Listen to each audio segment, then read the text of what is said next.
All right. Well, in the wake of the Greens, I've sort of editorialized about their political toxicity at the moment, which seems to be confirmed to a degree by the polls. Um, and that must really upset. Can you imagine Radio New Zealand when they got their own result coming back after having run essentially an anti-government campaign since election day 2023? But and Television New Zealand, can you imagine Mikey Sherman once you got the very end poll going, ah, can you imagine the, the dashed dreams, the heartbreak, the heartache? It's tragic, honestly. The therapy that they're going to require. The editorial staff of Radio New Zealand and TVNZ, when their own commission polls come back and say, despite all the work that we've done, all the bias, all the negative news stories, all the hyperbole and sensationalism. What gives? They are asking. Well, and I imagine that certainly seems to be a flavour of that coverage in the latest outrage that has affected the Greens Party, who have been outraged at so many things most recently. But the latest is a series of billboards that have appeared throughout the country. The North Island, I think I haven't seen any in the South, where the Green Party has a photo of Tamitha Paul on, and on that photo of Tamitha Paul, it's a nice photo in front of a relatively nice building. She's dressed appropriately. Reads, whoop whoop, defund the police, vote Green. Now, interestingly, the defund the police whoop whoop is from a song, or rather, what do they call it? What do they call it? DJ outfit that Tamitha Paul, in actual fact, did in Wellington. And you would have thought, gosh, this is a fair enough voting strategy. Except the billboards were placed on a variety of places, I have to say, prominent places in Auckland and Wellington, I think, by the Sensible Sentencing Trust, as if you like a satirical overview of the madness that is the Greens when it comes to sentencing victims and crime in this country. Joining us to talk about that now is Louise Parsons, I'll find out what her actual title is in a second, of the Sensible Sentencing Trust, and she joins us now. Louise, welcome to the show. What is your title? Do you have your president, chairman, spokesperson? What is it? Yeah, I think you've given me so many promotions all in one go. I'm just a spokesperson at this stage. I'm a trustee, have been since the inception of SST. So I was there right at the start with Garth McVicker, and I've come out of retirement basically to try and steer the ship again. Well, those billboards and that particular stunt that you've tried won't be cheap. You've obviously you've thought about this, although, gosh, I compliment you on making the connection between something that happened recently and putting it onto those buildings. You must have a decent organisation. Well, like I said, we're relaunching, but we've still got some very decent people that are behind us, and hence why we're back, because we've kind of been hounded to come back.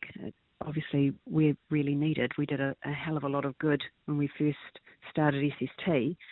The amount of legislation, the stunts that we did back then were also epic. But we've got some good people behind us that are willing to put their money where their mouths are. So this crack at the Greens, why the Greens in particular? Well, they want to defund the police.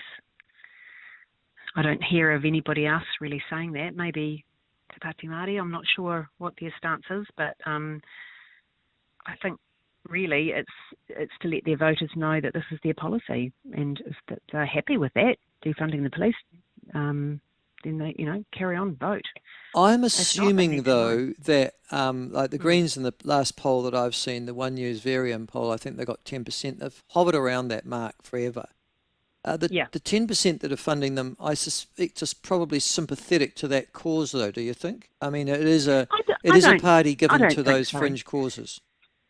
Yeah, but 10%, what does that work out to be? 500,000 people? I can't imagine that all of those people would agree with this stance on defunding the police. Right. Do they even know? But you're into sensible sentencing, though. I guess all I'm trying to do is draw the link.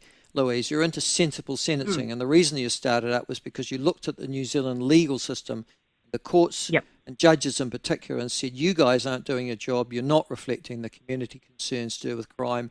And you're essentially dissing victims for a second time. They were dissed when they became victims, and now you're officially dissing them. That was the reason you set up. Are you going to stick to that, or are you going to branch out into other law and order issues as well? Well, I think we've always branched out into other law and order issues. You know, the police are hamstrung by the justice system, so we'll never stop that. You know, the aim of what we're all about, and try and get legislation changed, which we do all the time, and that's how our journey has started again. Having input into the 3 strikes legislation being watered down, for example. But, you know, we've all seen what happens when we get soft on crime, and saying that police aren't relevant is not a good message, and it shouldn't be out there. No, but the police have been the architects of their own misfortune to a large degree too, haven't they? I noticed, for example, just most recently, the heinous court case of a German tourist who was allegedly pack raped by 3, that the police didn't oppose bail for the 3 offenders aged 19, 19 and 21, which means that they're out there essentially with the capability of pack raping again. Aren't the police part of the problem? I don't think so. I think I don't know the story behind that one, but there's usually a reason why the police will take that stance. I mean, they're useless. You know, I don't think they're useless at all. Well, they are. They're our gang. They're not our gang. I mean, if they were our gang, they'd be. Well, really? Are they? Is that the way you see them as a gang? No, I mean, that's probably a bit of satire as well, but, you know, the police are dealing with the gang issues at the moment and getting criticised for it and being called a gang, you know. But they're only going for the police issues because they've been given a directive by the incoming centre-right government led by Police Minister Mark Mitchell, aided and abetted by David Seymour, Winston Peters and the like. I mean, they weren't doing anything for 6 years beforehand, which was why the gang problem became a real gang problem, wasn't it? That was the police for you. Do you think that it's the police's fault that the gangs got out of hand? Absolutely. Yeah, Absolutely. see, they had the powers. They've always had the powers to be able to crack down on them. My experience of the police, unfortunately, is real, Louise, unlike yours, which is theoretical, and which is when given the powers and given the opportunity to crack down on gang offending in this country, they tend to look the other way, and they have done so. And when you start to escort mongrel mob and tribesman convoys and close down state highways and stop legal people going about their lawful ways, that's not the government of the day doing that. That's police operations, isn't it? Yeah, but it's directed by government of the day. And, you know, we had Andrew Costa as the commissioner recently, and he was woke. I mean, he didn't give them the powers that they needed.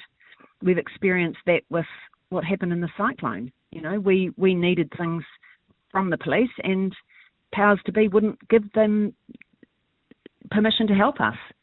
You know, so they are hamstrung by above, definitely.